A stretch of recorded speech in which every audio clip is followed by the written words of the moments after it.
Well, what do we have here?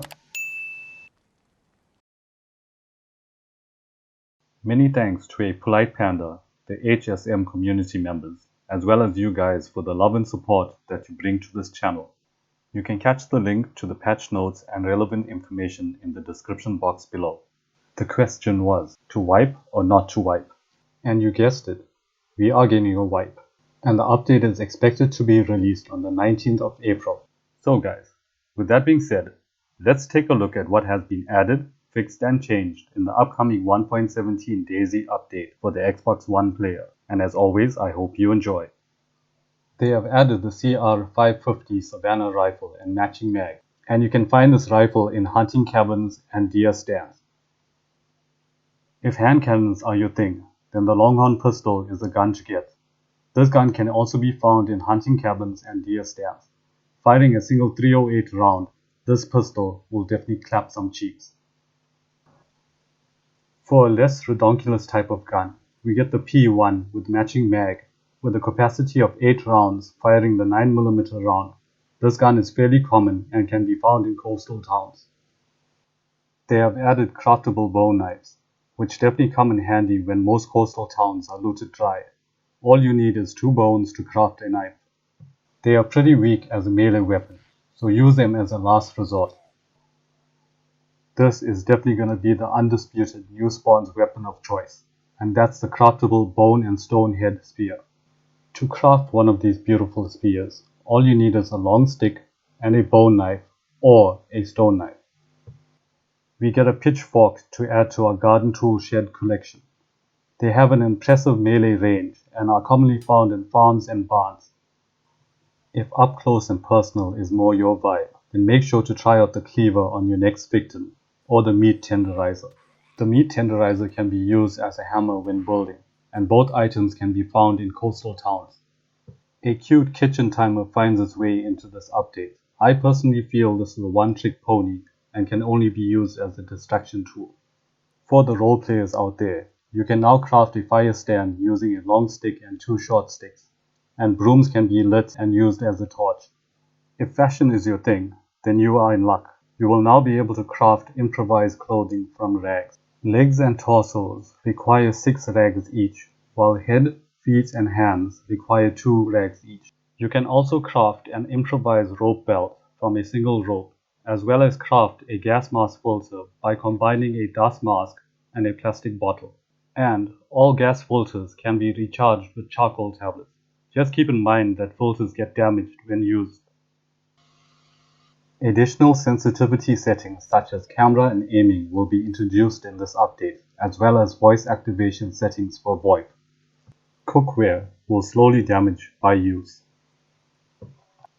I really wish I owned the Livonia map, as it has gotten a new point of interest. The sound of hitting obstacles with a vehicle while reversing is now heard, and they have fixed the sound of the Saka 120 engine sound position. Dropped items were pushed upwards in certain situations.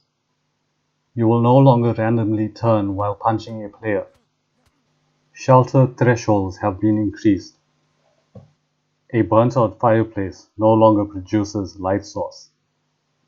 You will no longer cause an error code if you cancel the action of laying a bear trap or a landmine.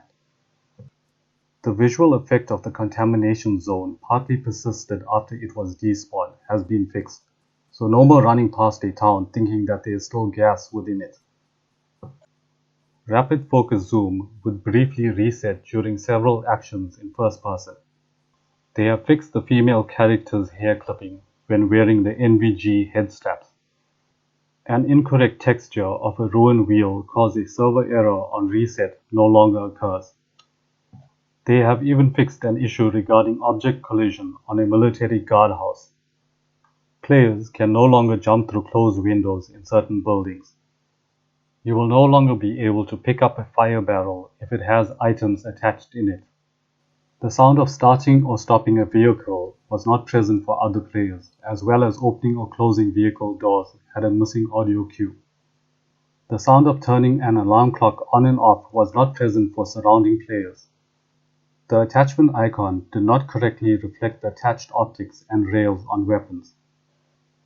Attaching more nails to a flagpole no longer causes an error. Sharpened wooden sticks no longer cause error codes when becoming damaged.